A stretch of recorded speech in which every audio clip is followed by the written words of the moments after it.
Hello and welcome to Honey Badger Radio. I'm your host and founder, Allison Tiemann, and with me today is a very special guest, David Pakman. Today, we're going to talk YouTube.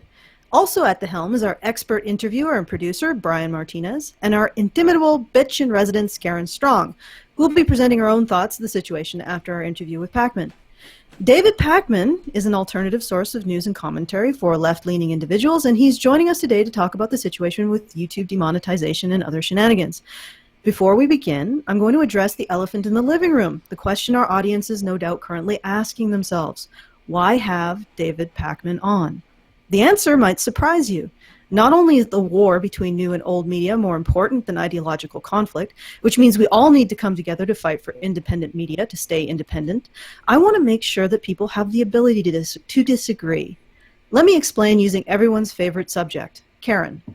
As many of you are aware, Karen and I differ on some key points when it comes to the role of nature versus nurture that is in play when it comes to gender roles in creating society. She comes down more on the side of nature. I come down more on the side of nurture. We've both been asked many times to hash out our differences in a public nurture versus nature debate. I've resisted, not because I think Karen and myself will have a falling out or anything of the sort. I've resisted because I don't actually want to hash out our differences. I don't want us to start thinking in the same way.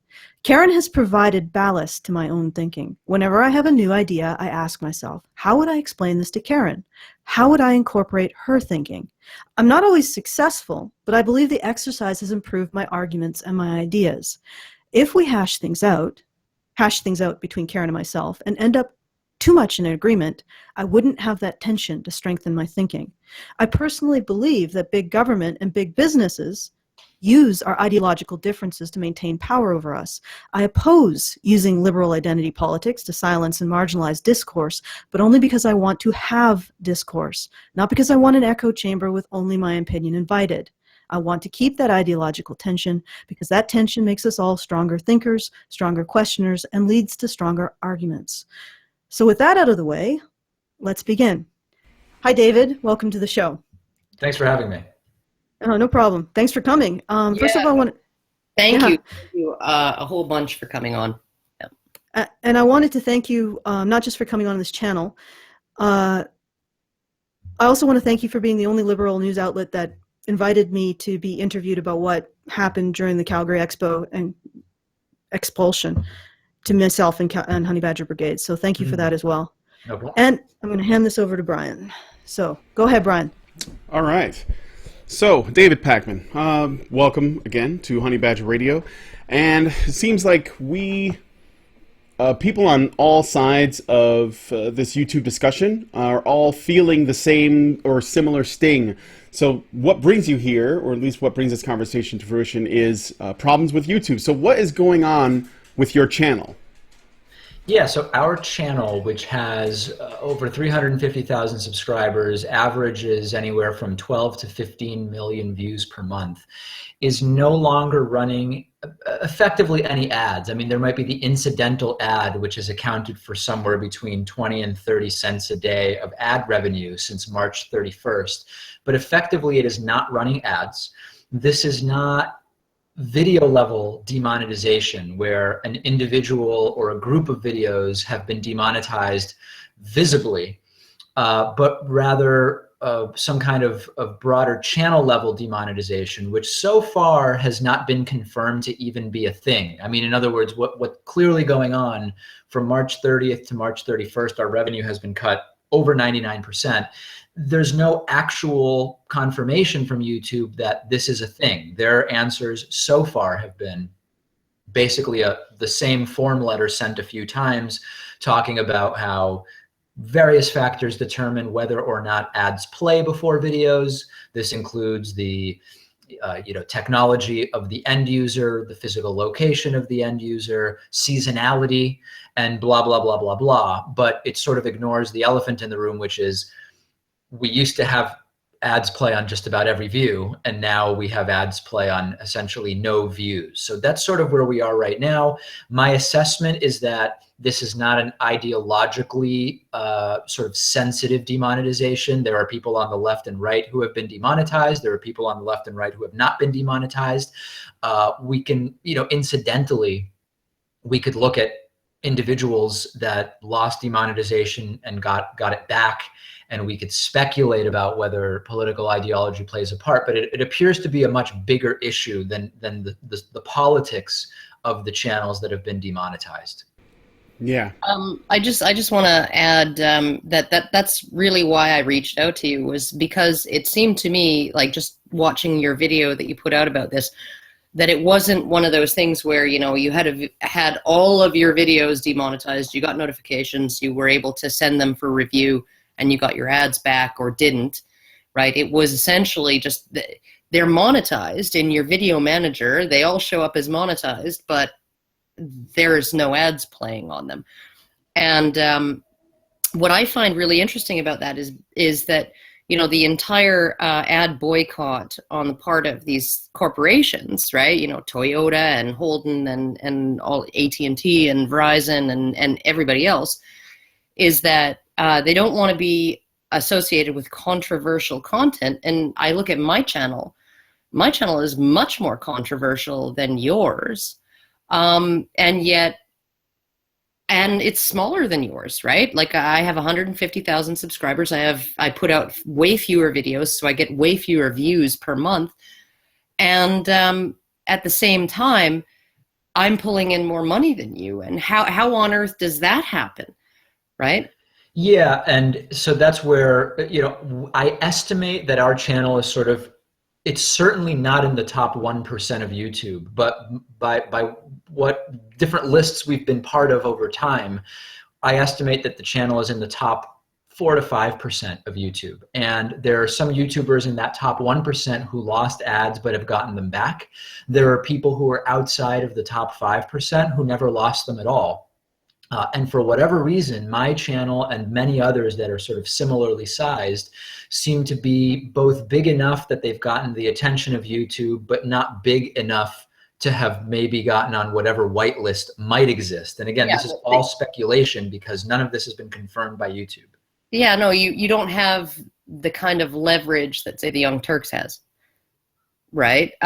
So they can actually, I think maybe that's part of what it is that they can treat you the way they want because you don't have that kind of leverage. You don't have that kind of reach. So, and then for the little guys like me, why would they care? Right. And like my whole thesis around this, which I'll explain later, would indicate that they wouldn't care because I'm not in direct competition with anybody in the mainstream. Like there's nobody in the mainstream media that actually talks about the stuff that I talk about. So yeah, and what a lot of people there's been a lot of speculation about what the true motive was for the Wall Street Journal article that started this chain reaction, at least partially, and a lot of talk about the original intentions of some of the moves that have been made. And that's very speculative. What isn't speculative is that the effects of this are a huge boon to corporate media because, as I've said before, a lot of the big advertisers that have pulled money off of YouTube or threatened to pull money off of YouTube, they set their budgets a year or more in advance. So if they're determined to spend $100 million on ads, 10 million of which was going to go to YouTube, and this happens and they pull the money from YouTube, they're still going to spend the 10 million, but they'll go to so-called safer broadcast platforms and where they can have more control over exactly when their ads air. So they'll still spend their 100 million, but the tiny slice of it that independent producers used to be able to get on YouTube will no longer be available to us. So it's a major shift from independent producers getting a fraction of that money to getting none of it. Yeah, no, and it is actually like the whole thing. I think that many people are they're taking a wait and see approach, or they're taking a, well, let's give them the benefit of the doubt approach. And I don't know whether that's necessarily the best way to go. I think that honestly we need to really look at the motivations behind a lot of this stuff, and maybe even explore some of the motivations that might be less than savory. Yeah, and as far as, the wait and see thing, we're talking, it's April 10th. This started on March 31st, so we're now on day 11 of this, which means that for more than a third of a month at this point, this has been an issue. And I don't know, unofficially, the form emails that I get back from YouTube generally talk about a 2 to 3 week period during which the ad algorithm is going to be tweaked, and that fluctuations may be expected. I find that sort of laughable in that there's no fluctuation. It's just March 30th, everything was normal. March 31st, everything imploded, and it's been exactly the same since. We've seen no fluctuations at all. So this has been going on since March 31st, right? Right. I wonder. I'm looking into something else, but oh yeah. So a normal business quarter ends on the 31st of March. So April 1st, the beginning of a new business quarter. I don't know if it's just a coincidence, but something I would throw in there. So do you have any other issues? Because I've seen that this discussion around YouTube issues with advertising, there have also been other things that people have complained about. For example, have you ever gotten notices that a given specific video has been demonetized from YouTube, where you normally get the notice? Or does it appear as though... I mean, I never get the notices because I might have that turned off in email notifications. I'm not sure. But certainly sporadically we've dealt with, we upload 10 new videos from that day's broadcast to our video manager. And, there are certain topics that often trigger an actual demonetization. It turns the green $ yellow. We can click that and ask for a review. Roughly half the time, the review led to monetization being turned back on for those videos. Half the time, it led to just a confirmation that those videos weren't eligible. But we did not have like a major issue with that. We had, sporadically some videos actually demonetized, but it really had no impact in total on our revenue. Mm-hmm. And there's another issue that we've had here, and Allison knows more about it because she follows us pretty closely. Have you ever had an issue where you upload a video and then you lose subscribers right when you upload it? Not that I've noticed, and I tend to look at subscriber numbers. So we will, typically our process is around 3 p.m. Eastern, we upload 10 videos, and those videos are scheduled for release throughout the following few days. So I don't really look at that micro level, but we end every day with more subscribers than we lose, barring some very rare situations that I don't even really remember, other than the days where YouTube will close inactive accounts YouTube-wide. So basically, some days we end up with many more subscribers than we started the day, and some days we end up with not quite as many. But no, that's not an issue I'm aware of. Well, for us, I think part of it is that our content tends to be difficult to share, to say the least.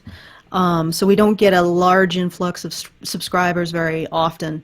So if there is any increase in the algorithm gets more rigorous, then we see it. And what I've been hearing from other YouTubers is every time they upload a video, they lose about 30 subscribers, which is consistent with what we're seeing as well. And I also have noticed on Karen's channel, because she shares her analytics with me, that a week ago when she uploaded 2 videos in one day, she ended up with negative 76 subscribers, which is sort of unheard of for her channel. So there's definitely something going on with the subscriber situation, at least. It's a very weird thing too, because you often see, and I've had this in my comments, and I know that your channel is so large that you can't really be lurking in your comment section and reading all the comments. But what I've seen is a lot of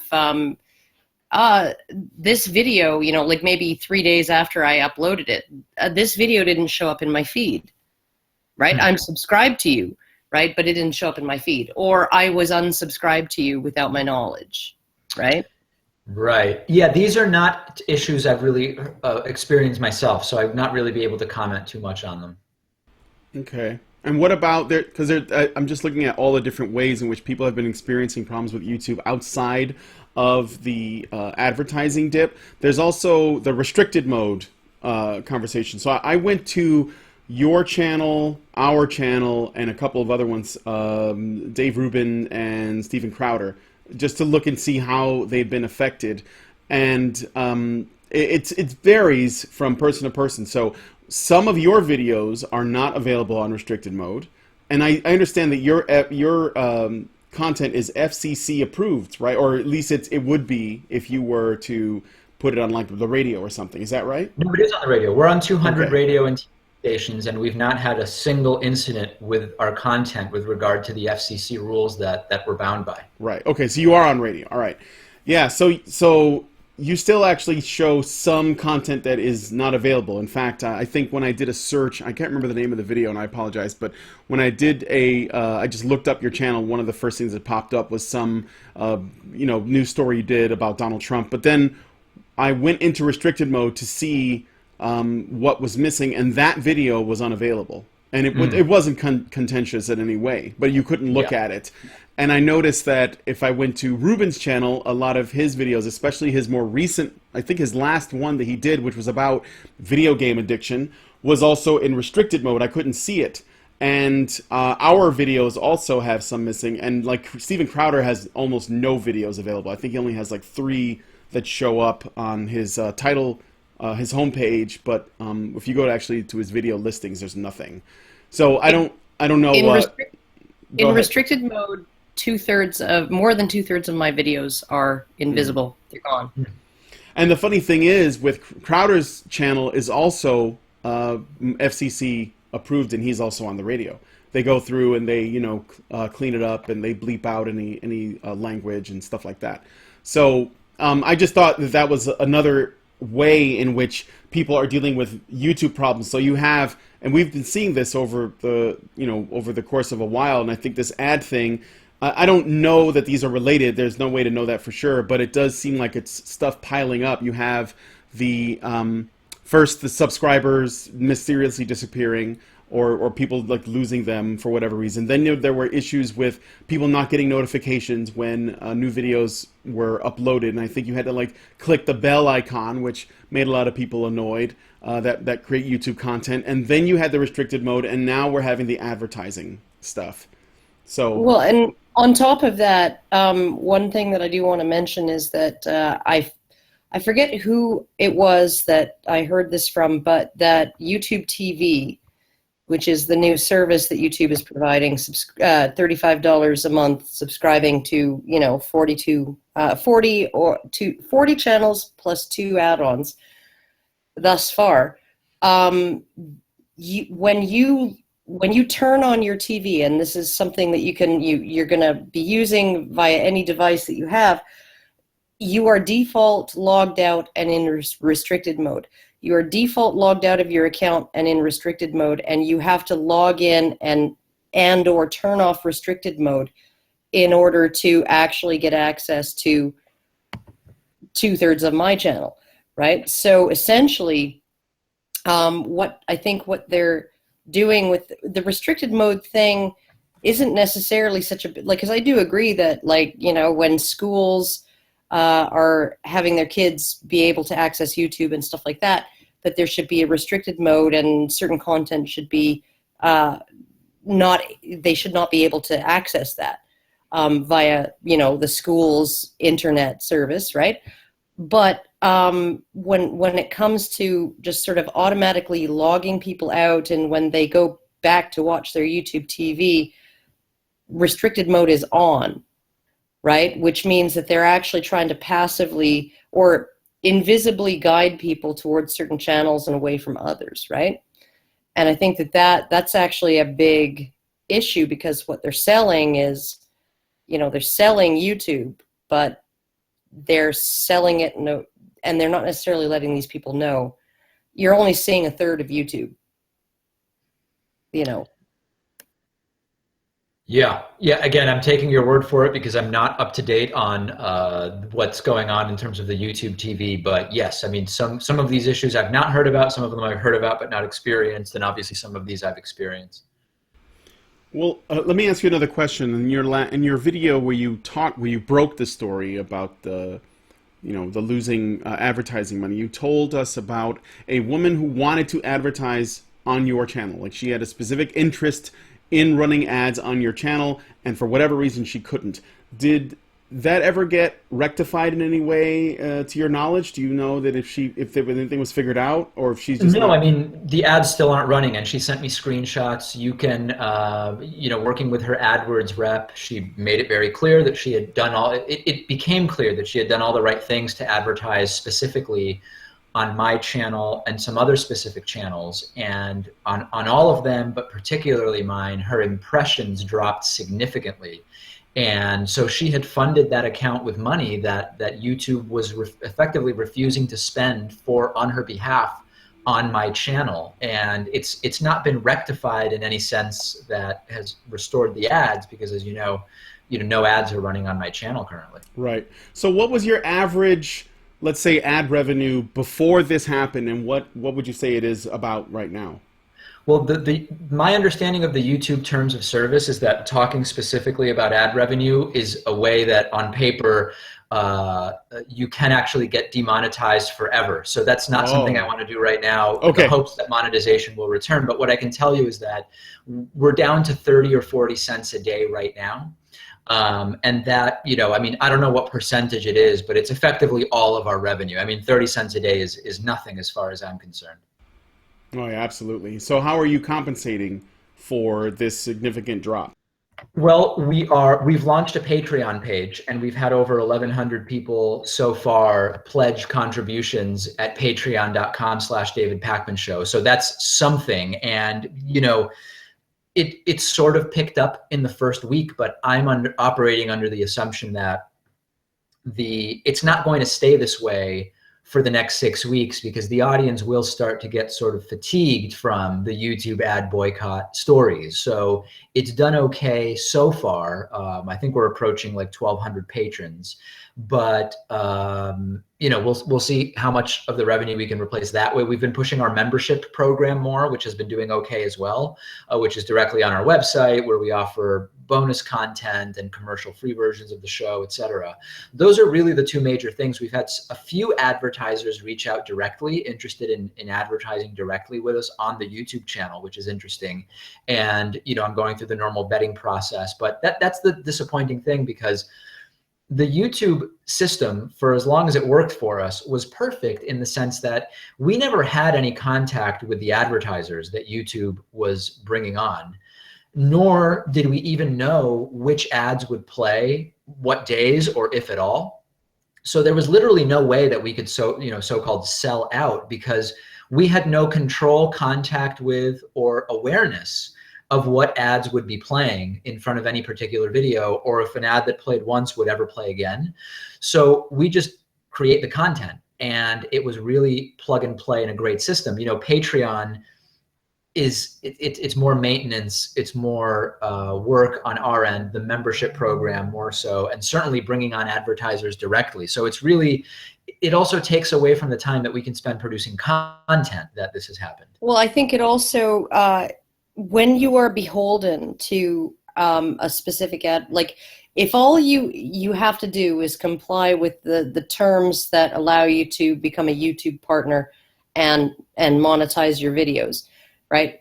I mean, there are standards, but the standards are pretty loose, and you can go all the way over this way and all the way over that way. And one of the reasons for that is because the ads themselves are targeted, right? And they're not targeted, well, they are in some ways targeted to the topic that you're discussing. I do have some, say, feminist-leaning ads that play on videos that I have that have feminism in the title, for instance.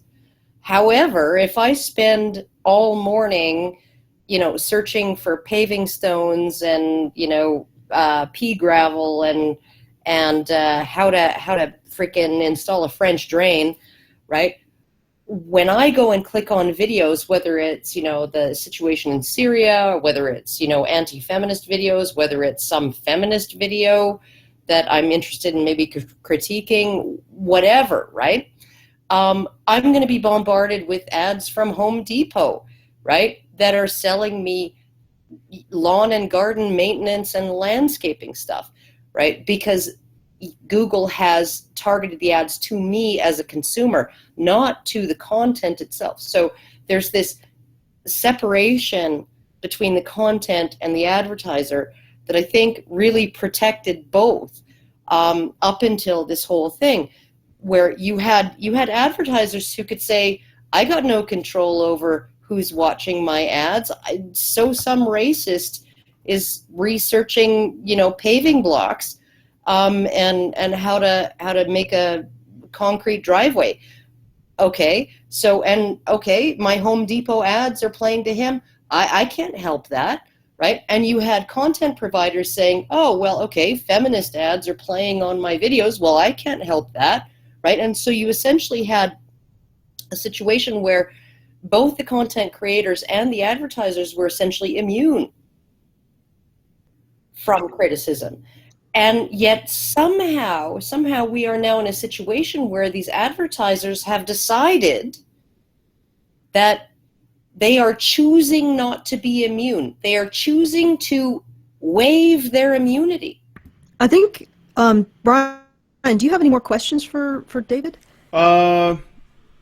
No, I think I'm good. I was just going to say, in my own opinion, I don't think that the reasoning behind this, I know that there are people on both sides, let's say the left and the right and in the center, that are saying that this is an ideological thing, and I don't think it is. I think that money. I think it's a money thing, because the thing is, if you make content, even if it's like racist content, like overtly racist content, you can still make money off of it, not just from people who might agree with it, but people who don't, that are actually outraged, upset, or they find it ridiculous, and they just are like, dude, did you see this super racist video? Let me show it to you. And so that will still create revenue. Like, at the end of the day, capitalism doesn't care about your feelings. So I don't think this is motivated by ideology. I think this is motivated by money, and I think that's my opinion. So, and also, I think it's time for Karen. A desire to control, and also a desire to control the market. I would love it if, because I have a little bit of a thesis to read out here. Okay. David, and if you can stick around for this and just give me your thoughts once I'm done, that would be great. Could you turn your thesis into an encyclopedia? Well, none. Like I am not an investigative journalist. I am somebody who sees patterns and tries to figure out what they mean and makes conjectures, and then I leave it to other people to demonstrate those things empirically in terms of being able to prove them. So everything that I'm saying here from this point in is just my conjecture. Based on circumstantial evidence. But AT&T and Verizon were, as far as I can tell, the first two advertisers to pull ads from YouTube. Disney was the first corporation to take a public stand against Nazis like PewDiePie after the Wall Street Journal broke the story that he produced anti-Semitic, Nazi-sympathizing content. YouTube TV, a paid subscription service, which would operate like a cable TV Netflix hybrid, currently carries 40 feature channels and 2 add-ons. I don't necessarily blame YouTube for wanting to go this route. They have been losing money or breaking even for the last 9 years since they were acquired by Google. Yes, they command a larger viewership and reach than most cable networks, particularly among 18 to 34-year-olds who are coveted by advertisers, not because they have money, but because they're willing to spend it. But that reach doesn't necessarily translate into profits. Few people can appreciate the level of infrastructure required for a site like YouTube. It spends almost $4 billion annually on that infrastructure. And its model, while wildly popular with both consumers and creators, isn't pulling in enough money to cover their costs. How can they be losing money if they're so much more popular than cable TV? Think about it. Broadcast media existed back when our TV had rabbit ears and you could pick up 3 channels, and it survived almost entirely by ad revenue, but all they needed was a studio and a transmitter. They monetized an average of 18 30-second ad spots on the average half-hour show, and broadcast one show at a time on a schedule, and if you missed it, you missed it. The required signal strength was the same, whether it was 2 people or 200,000 who were watching. Then came cable. You now had 13 or even more channels, but that required an upgrade in infrastructure, not just a transmitter in the middle of town, but wires running into individual homes, physical infrastructure that can carry the signals not just through the air, but via cable. They still fed you 18 commercials every half hour. They still fed you shows on a schedule, but in order to turn a profit, they had to charge you monthly for the service. Now look at YouTube. Free for content creators, free for users. Think about how much more infrastructure is required to stream 1 million different shows to 1 million different people simultaneously. Yes, they've cornered a market, and yes, they've begun to threaten cable TV, but that doesn't mean that they're making any money.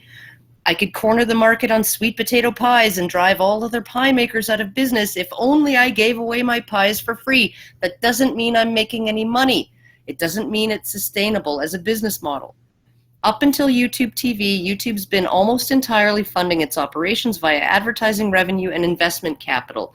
Investment capital is people who are willing to purchase shares based on predictions of profit at some point in the future. They are being promised something that they may not be delivered. After 9 years, YouTube has not delivered. So they're banking on YouTube TV, a paid subscription service that gives you access to 41 mainstream channels and YouTube Red originals. I did some Googling and discovered that of the 41 channels, 39 basic ones and 2 add-ons that don't include YouTube Red, 38 of them are owned by the same media maven, by either the same media maven who owns the Wall Street Journal, who kicked off this witch hunt with their expose on PewDiePie's Nazism, the huge corporation Disney that publicly distanced itself from PewDiePie's Nazism, or one of the first 2 advertisers to pull ads from YouTube, Comcast, which owns Verizon. Other than YouTube Red, there are only 3 channels of 42 that are not owned by these 3 entities. But what about AT&T? That other advertiser who was among the first to pull ads. Well, they're in the process of acquiring Time Warner. The deal is done. They're just waiting on federal approval. Time Warner owns CNN and a bunch of other media assets.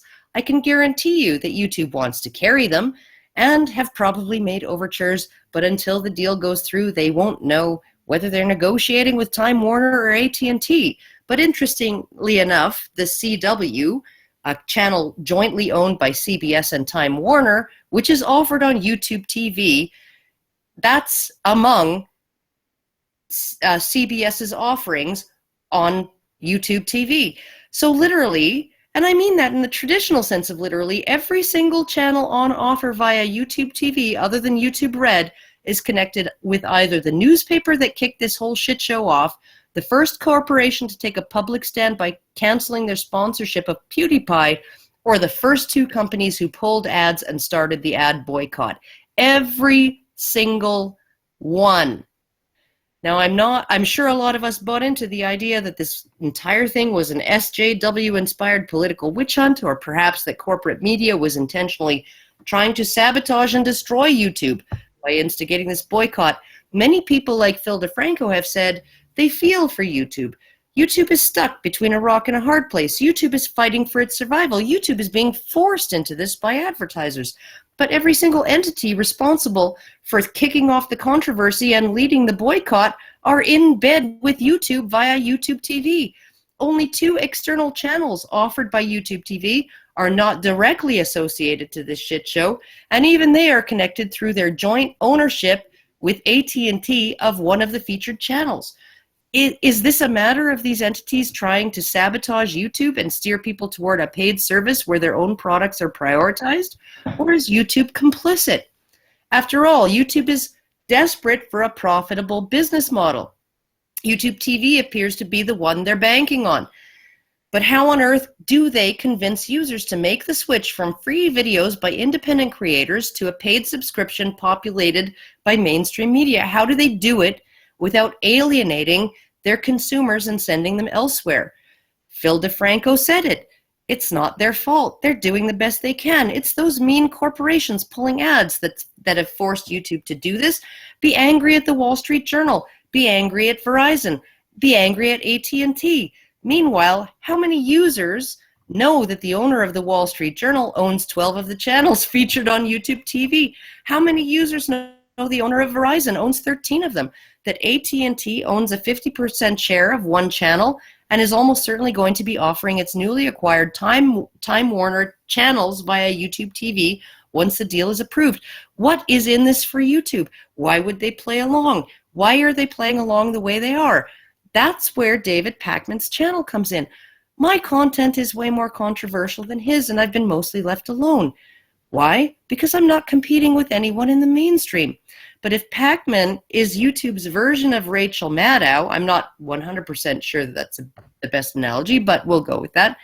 I'm YouTube's version of no one who exists in the mainstream. He's directly competing with YouTube TV. I am not. If YouTube wants its users to sign up and pay $35 a month for Rachel Maddow, they need to get rid of channels like the David Pakman Show. They can't attack those channels without sparking an outrage, so they'll happily starve them of ad revenue and blame it on the ad boycott. It's not our fault. We had no choice. We were forced into it. If I am right, and I don't know that I am, YouTube is playing a long game. How to retain their capital, the users, and induce them to pay for content or a reasonable facsimile of it that they previously got for free.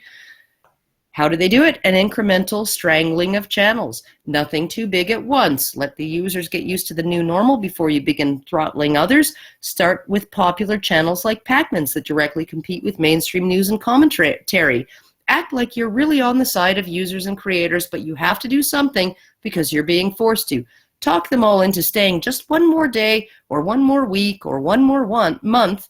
And when they acclimatize, pick off another couple channels and begin promoting your subscription-based service. You have to realize YouTube's only capital is in its consumer base, and it hasn't been able to monetize that using the old model. That capital is what the mainstream media wants access to, and at the same time, YouTube is desperate to monetize the only capital it has, its users. Is this about politics, or is it about money? Is it about YouTube being stuck between a rock and a hard place, or about them helping orchestrate a situation in which they can get away with doing what they already wanted to do? If I were YouTube and wanted to shift to a paid subscription model featuring mainstream channels, that's what I'd do. So, discuss. I mean, I think there's a lot to what you're saying. This right after the March 31st start of this whole thing, there were immediately discussions looking into the journalist who wrote about this, who broke this story, I guess to the extent that it was a breaking story, and I don't think that it was, in the Wall Street Journal, and immediately, connections started being drawn, corporate connections. I mean, yeah, we don't know to what percentage what you're saying is true, but you're not the only person who's pointed to the timing of YouTube TV having launched. And when this started, although you would think that if this was sort of the plan, that they would have started, they could have adjusted the timing of the turning off of ads to not be as obvious, right? Sometimes I think if somebody were to come up with this plan, they would say, maybe we shouldn't launch YouTube TV on basically the same day that we cut the ads. But maybe they didn't think that through, I don't know. But yeah, I mean, the narrative you're talking about is one that I talk about all the time in terms of the intertwined relationships when it comes to corporate media. And, I have not, a lot of the data you stated is new to me. I've not confirmed it on my own, but if it's as you suggest, it would basically be more of the same, crony corporate media types of deals that we've seen. Oh, I think that a lot of it is, and I think maybe the Young Turks may have been granted some immunity because they're in discussions with YouTube to be one of the featured channels on YouTube TV. I know that they were essentially sending me emails to essentially try and get money because I was on their master list because they interviewed me once and it went disastrously, as you know. But yeah, and then they start sending me these spam emails, e-begging to get me to donate to them so that they can hire a team of investigative reporters and all of this other, so they can be a real alternative to mainstream media. And I'm thinking to myself, they're looking for legitimacy. They're looking to, I know that they feel like they have a certain legitimacy on YouTube because they're independent, but at the same time, I think that they want to branch out and find legitimacy in the broader world of, maybe 49 to 55-year-olds. And so I think that maybe they're big enough that they have leverage with YouTube. Maybe they are big enough that YouTube is willing to actually come to the table with them and say, well, why don't we make you one of the add-ons or the feature channels on YouTube TV? I mean, when I contacted you, I had seen like a whole bunch of these channels that are featured on YouTube TV, and I was like, oh my God, a lot of them. But I didn't look into it until this morning.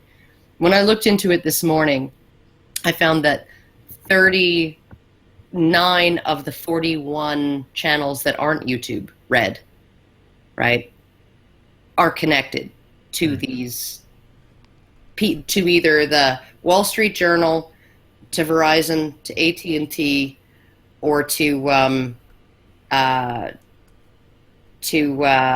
Comcast, which, or to Disney, right? So essentially it's these big, huge media conglomerates who own all of this, and they're the ones who seem to have been instigating this media campaign to get at, and as far as I'm concerned, the real victims in all of this are people like Toyota, right? Who used to advertise on YouTube, but felt like they had to join in this advertiser boycott because they don't want to be, you have other big corporations saying, we don't want to be associated with Nazis.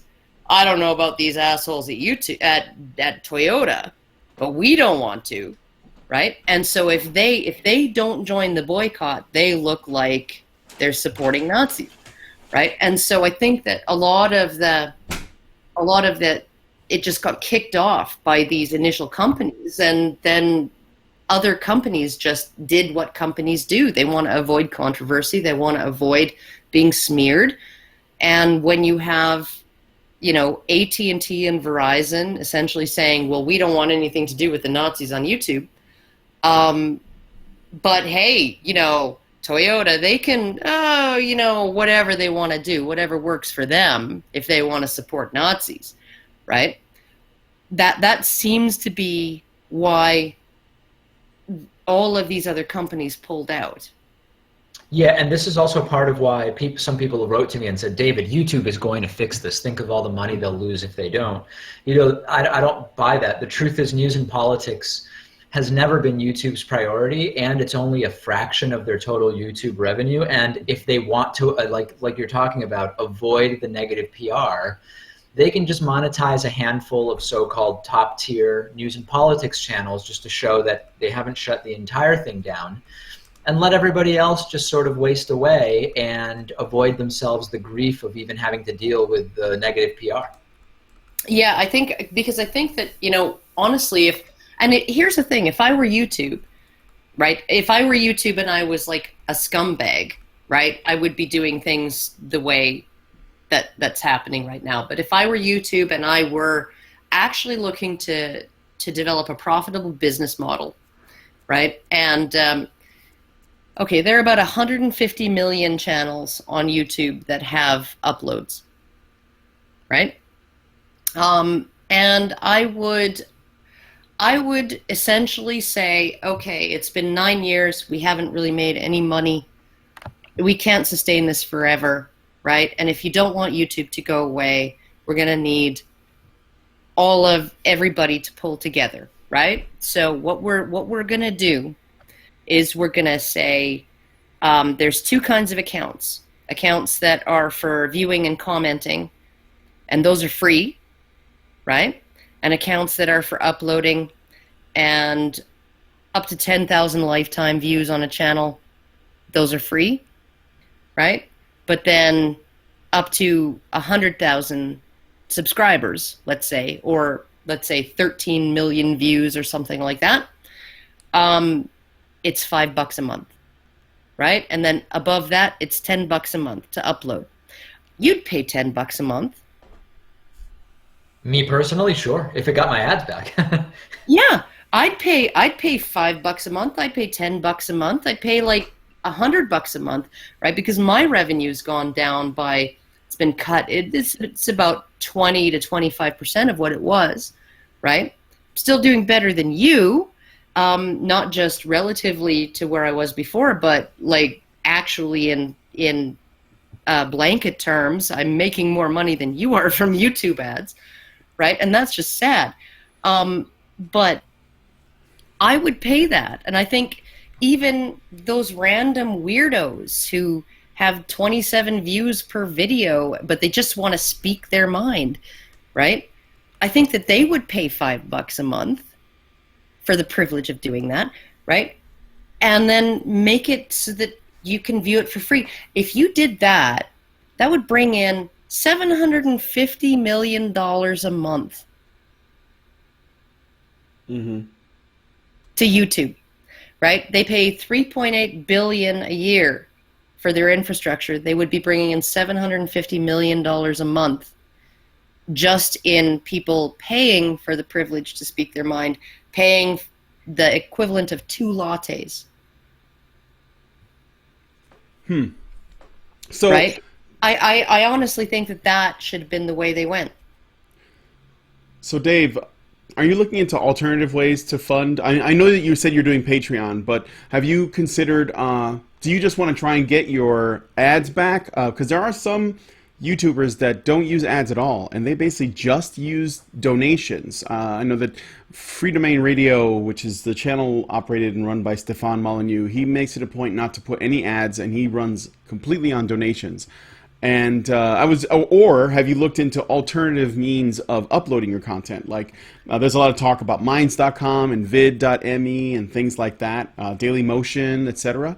Have you? Yeah, I mean, we're sort of exploring all options, and I don't want to make any haphazard decision. You know, we still have, we're on track for a record month in terms of audience on YouTube. Again, this month we're currently in. So, you know, the value of the YouTube audience is beyond just the ad revenue, although the ad revenue was a big part of that. But I don't want to do anything in the short term haphazardly that's also going to impact the audience, which is why the immediate thing is do what we need to do through Patreon and membership to at least try to replace enough of the revenue so that nothing has to change and the show is still published for our viewers on the regular schedule that everybody anticipates. And if we can sort of make up enough to not have to change anything, then we can take some more time to see, is the revenue from YouTube ever going to come back, and then start to explore other options based on that.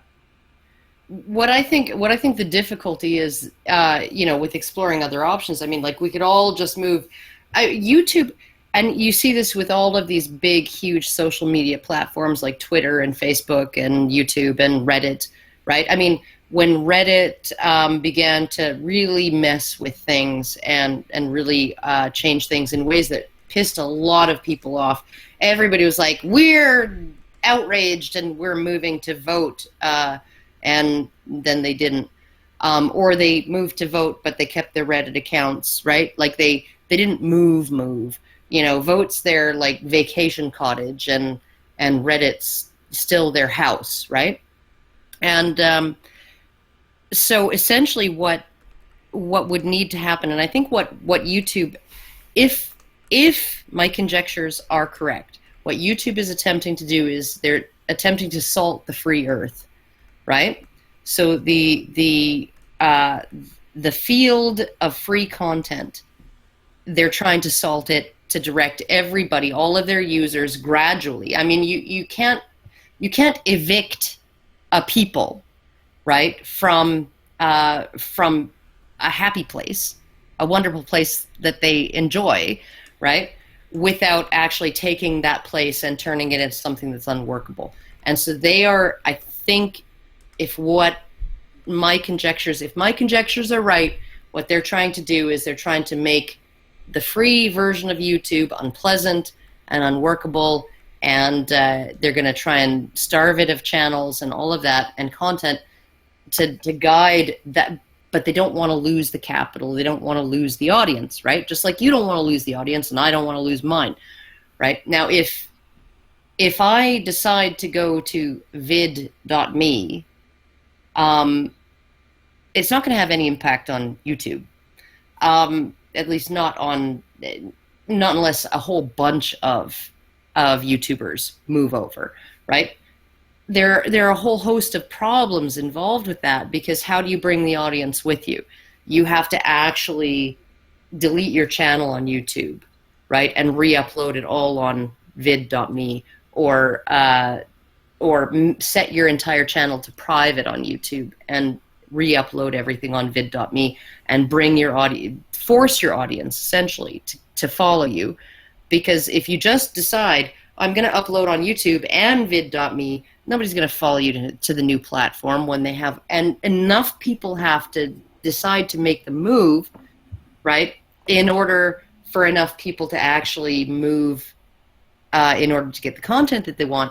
And then the moment that you do that, you crash vid.me because they don't have the infrastructure, the $3.8 billion a year of infrastructure that YouTube has, right? They can't handle the load, right? So how do you actually do it? And so they're in this unique position as essentially having a monopoly, right? They not have a sure. There's many places to put the videos. Yeah. They have the traffic, and YouTube is the third largest search engine by itself. So that just presents practical issues for moving. Yeah, they're not de jure issues; they're de facto issues, right? And to actually get, even if we just got PewDiePie, JonTron, you, the Young Turks, Free Domain Radio, and a handful of others to move over to vid.me all on one day, right, to make an impact, and drag subscribers with them, what would happen is vid.me would crash. More than likely, yep. So I mean, like, we're really, both the creators and the consumers are in a hugely difficult position here. And I think YouTube knows it. I think they know that. I think so. Listen, I've got to run. I really appreciate you having me, and hopefully there'll be some movement on this in the next week or so. I hope so, anyway. I hope so too. I plan on essentially disseminating what I've discovered far and wide, and see if we can't apply some pressure to YouTube to stop being cunts. Pardon my language. It's not FCC compliant. Well, we're going to lose money now, Karen. Thanks. Oh! Well, I want to thank you, Dave, for coming on the show today. And I want to echo what Allison said before. I think that despite any disagreements we may have on various topics, it's so important that the platform exists so that we can have these discussions. That far outweighs any desire to, essentially a plurality of voices. Yes, is, I think, what we need. And so, I mean, just like I will talk to anybody. I will be interviewed by Mother Jones or the New Republic or whoever. I will accept any interview anywhere. And I will invite anybody that I think has something relevant to say or something relevant to add to the conversation, even if I really disagree with them, on a whole bunch of other stuff.